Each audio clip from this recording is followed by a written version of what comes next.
A follow-up to a successful film can be difficult and quite frankly daunting for any director. Every now and then, there is a film that outdoes its predecessor. More often than not, though, you'll see directors buckle under the pressure and churn out a film that is merely acceptable. And even more so than that, you'll see many miss the mark altogether. So imagine the pressure that would come with following up not one, but two fantastic, perfectly crafted entries into the history of film. That is unfortunately very much the story of a film that by all accounts should have been one of the most successful movies of all time, but turned out to be something else entirely. Something that no one expected. With so many moving elements, including a first-time feature director, 6 years of not only rewrites, but discarded scripts, an abundance of studio interference, millions spent on sets that would never be used, and the pressure of a worldwide audience anxious to see what would happen next, the movie we would receive was Alien 3. If you're anything like us, all you need is to simply hear that title, and you ask yourself, what the f*** happened to this movie?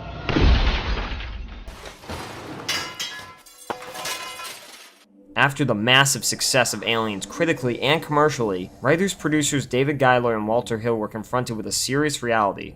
They were going to have to follow this up.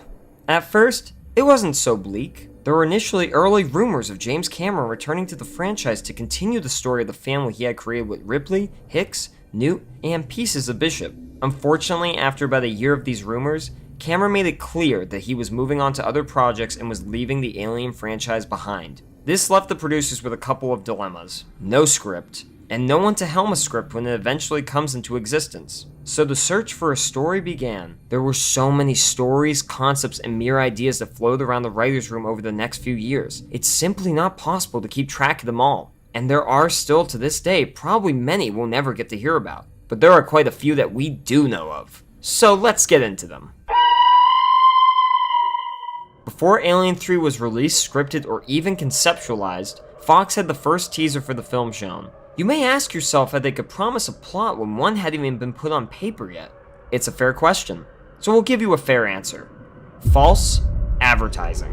In 1979, we discovered in space, no one can hear you scream.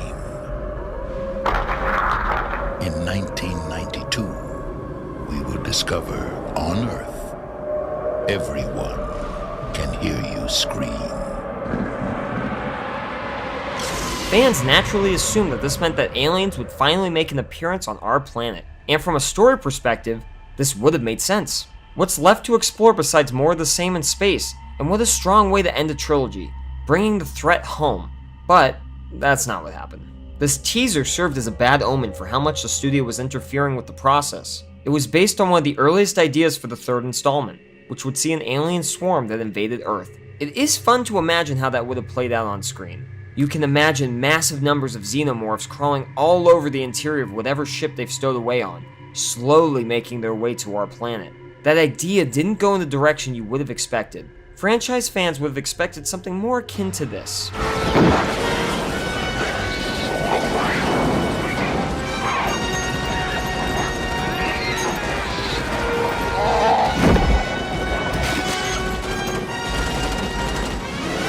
As opposed to this. We know it's ridiculous, but it sadly works.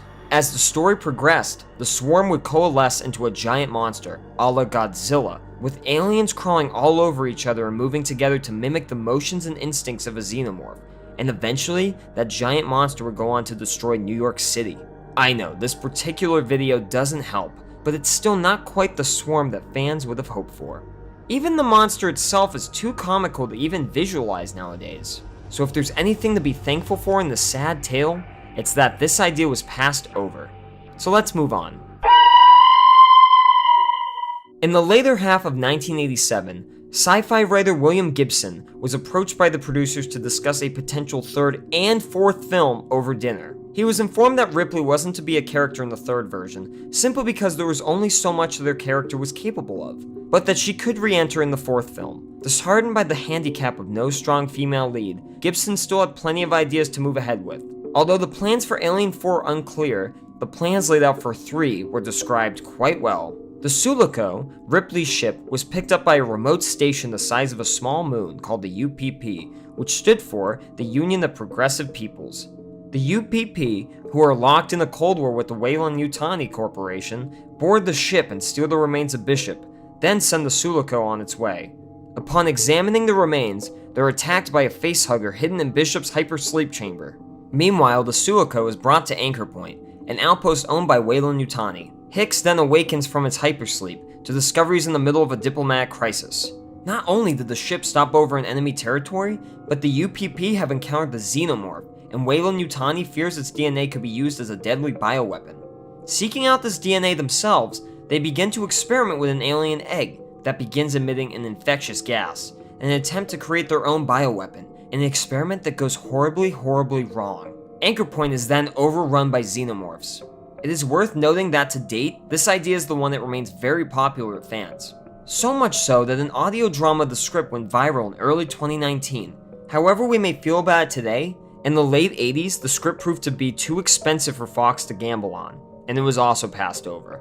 A few story elements from the script would ultimately be used later in the franchise.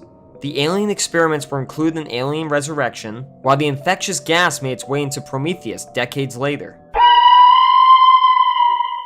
In the earliest stages of Alien 3, Ridley Scott was being courted to return to the franchise after James Cameron expressed that he had no interest in coming back. Scott ultimately proved to be too busy, working on Black Rain and Thelma and Louise during this time period. But the concept floating around when he was in talks with Fox would have seen Ripley and Newt somehow ending up on a futuristic Metropolis-covered planet, one that resembles Blade Runner quite a bit, and would see them hunting what was described as a very mobile alien creature that had started wreaking havoc on the planet. If that sounds as fun to you as it does us, we can all be heartbroken together, as the idea was added to the ever-growing list of scrap stories. God, what a disaster this one could have been. Eric Red, the screenwriter for cult classic The Hitcher, wrote a script when Renny Harlin was attached to direct.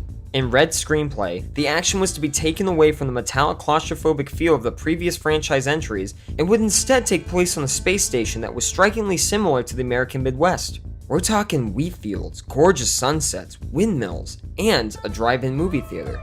The concept, on the surface, was interesting, simply because it hadn't been attempted before. But upon digging into the details, producers began to wonder not if they could afford this version, but would they want to? Some story elements that we should mention? It would star a protagonist named Sam Smith, who would wake up on the station with amnesia. Not remembering that he was a soldier assigned to exploring a ship drifting in space called the Sulaco, Sam sneaks into a military base on the space station where he discovers horrific experiments being conducted. Namely, animal-alien hybrids, including dogs, cats, pigs, and chickens. Can you imagine? The story would go on to include Sam's mother butchering an alien hybrid with a chainsaw, a creature that the script calls the alien human thing. The space station itself transforming into a giant xenomorph, and lastly, when all else fails, because it surely would have, a zero-gravity sex scene. The script was so awful, director Renny Harlin left the project. Sigourney Weaver would go on to call it absolutely dreadful. It would go on to be almost entirely forgotten. Almost. 2 years into the pre-production of Alien 3, producers found themselves back where they started. No story, no script, no director. They hired David Toohey of Critters 2 fame to rework the drafts they had received from William Gibson and try to create something alien-related. After 6 months, Toohey turned in a draft that actually begins to resemble what Alien 3 would later become. Toohey envisioned a space station orbiting Earth that would function as a correctional facility, with Ripley being absent at the studio's request, and set all focus on the perspective of an incoming prisoner to the facility named Styles, as well as the other new inmates he arrives with. Styles eventually discovers that the prison is doubling as an experimentation facility, as years earlier a space miner had given them a facehugger he discovered that was trapped in amber. Seriously. He also discovered a hidden lab, where scientists now have the ability to create xenomorphs from scratch. What falls in the script is much of what you come to expect from an alien film. Close quarters fear, a growing number of aliens to deal with, and the fight to escape from said conditions alive. Toohey had found a way to recreate suspense from the earlier Alien films, while placing this film in a new setting entirely. In other words, he created exactly what was asked of him. Once the script was complete, Fox president Joe Roth demanded that Ripley be returned to the script, saying that he now wouldn't make the film without Weaver. Vincent Ward, director of The Navigator in 1988, was sought by producers after his film performed well at the Cannes Film Festival. Ward, an independent filmmaker hailing from New Zealand, didn't seem too interested in directing a film with such a large budget, let alone one from such a successful franchise that was considered a tentpole for one of the largest studios in Hollywood. To entice him, producers shared Toohey's script with Ward, which subsequently made him less interested. Producers weren't exactly married to the script turned in by Toohey, so they offered Ward the option of rewriting it, which he did. Picturing this one will take a bit of imagination. Ward wrote about a group of monks who lived in peace away from the evils of technology. The conditions of their lives were incredibly descriptive. The space station they lived on, that was covered in an outer layer of wood, included a massive library, monks blowing glass, and a group of religious inhabitants living in peace until Ripley crash lands on their planet. Her arrival is accompanied by the arrival of xenomorphs, and their presence is regarded by the monks to be directly from hell, with the xenomorphs often being referenced as dragons, or Satan himself. Ward would also leave the production after Fox questioned the reasoning behind a wooden space station, with one executive calling it artsy-fartsy. With Ward's departure marking another low point of the film, producers did find themselves with a few story elements from the script they would end up keeping in the final draft of the film. Elements like a group of monks, who we later discover are prisoners, a space station without any weapon technology, and the fact that Ward envisioned a story where Ripley would end up being the sole survivor of the events from Aliens. Now you know who to blame for killing every character from the franchise that you ever loved. This fable of failed scripts would end with Larry Ferguson, and although he was credited with the screenplay, he never actually finished it. He would be fired right around the time that first-time director David Fincher was hired to helm the film, and the script was finished by producers themselves. Ferguson's script was said to be terrible. In a rare interview where David Fincher actually spoke about the film, he said that Ferguson's script shared some similarities with Disney films such as Snow White and Peter Pan. Ripley would be a woman who fell from the stars to live with monks. She would tell them stories at night, just like Wendy and Peter Pan. In the end, she would die, as would most of the monks, with only 7 remaining. The monks would put her in a tube, some type of cryo chamber, and the film would end with all 7 surrounding her as she seemingly slept, and they would wait for her Prince Charming to arrive. So, let's be a little thankful for what we got. Giler and Hill would ultimately take the portions of these many ideas and compile them into a story themselves. As they worked on what would eventually, at some point, be the final script, David Fincher was hired to direct. Even though he is currently considered to be one of the most stylistic and prolific filmmakers of our time, churning out films such as Seven, Fight Club, The Social Network, and countless other classics, his name wasn't well known at the time of this production. Fincher had experience directing shorts and music videos. He directed some for Michael Jackson, Madonna, and Aerosmith before making the jump to feature films. Unfortunately, that jump started with the highly anticipated 3rd chapter in the Alien franchise. What little we know about the story of Alien 3's production is a first-rate example of how a studio can insert themselves into a film and, by most accounts, ruin it. Fincher would have to start production on Alien 3 with an incomplete script, a nightmare for any filmmaker, let alone a new one. It is said that when he would walk onto set, he would be greeted by more Fox executives and producers than actors for the film. Alien 3 had a pretty big cast. Production of the film would ultimately be shut down for over 3 months because of the script rewrites. Those rewrites would also cost $7 million to be spent on sets that would never get used. There were last-minute reshoots added to the film. Once the original ending was said to be way too similar to the ending of Terminator 2 Judgment Day, those reshoots would push the film $20 million over budget. The process of working with the producers and executives of the film was so disheartening to Fincher. In a rare interview after Alien 3 was released, one of only a few times Fincher has spoken of the film, he explained that there was a lesson to be learned in the process of making the film. That lesson being that you can't take on a sequel of this size when you don't have a project of equal or larger size behind you. James Cameron had Terminator behind him. If he comes in and says, "Sit down, shut up, do what I say," he's heard, and the studio knows they're lucky to have him. If Fincher, a music video director, comes in and says, "Listen to what I say because I believe in this movie," the response will not be as warm. While he didn't have the support of Fox studio executives, he did have the undying support of his cast and crew.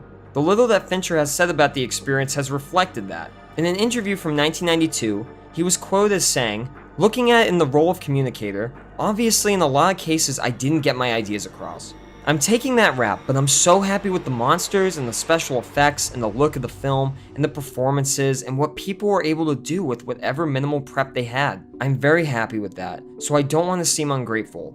I'm not embarrassed by the film. Not embarrassed, sure, but he certainly doesn't look back fondly on the experience. After wrapping production, Fincher simply left before editing began. Oh, and by the way, it spent over a year in editing. Now at some point you'll hear about an assembly cut that was made for the quadrilogy box set. You'll hear that the assembly cut is his true vision for the film. And while it may be a better version, Fincher doesn't claim the cut is his. He won't even discuss it. He even refused to record DVD commentary or to appear in any special features for the box set. And it wasn't just Fincher who was upset. This film seemed to anger anyone who came into contact with it. Michael Biehn expressed that he was very hurt by the film killing his character off-screen between movies and would introduce his character as dead at the start of Alien 3. He was so hurt by this decision that he refused to let the studio use a dummy of a corpse in his likeness.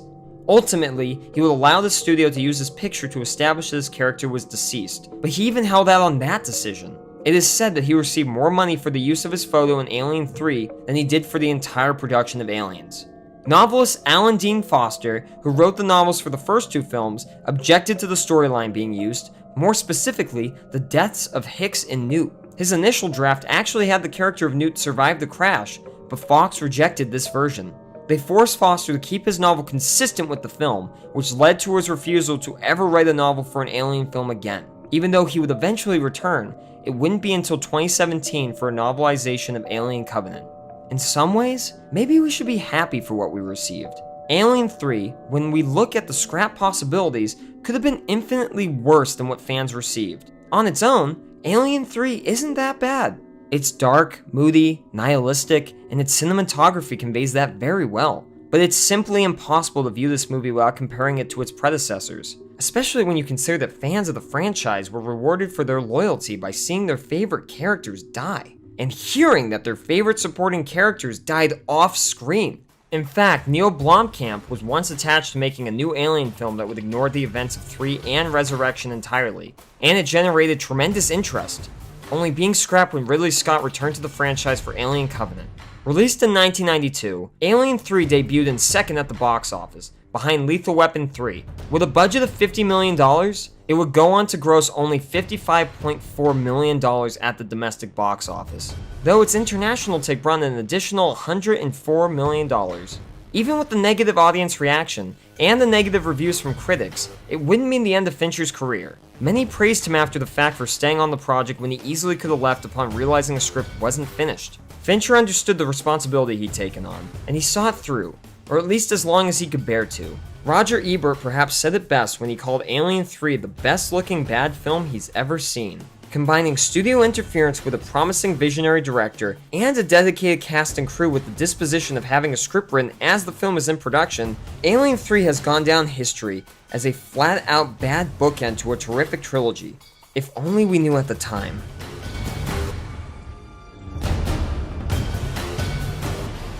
It could be much, much worse.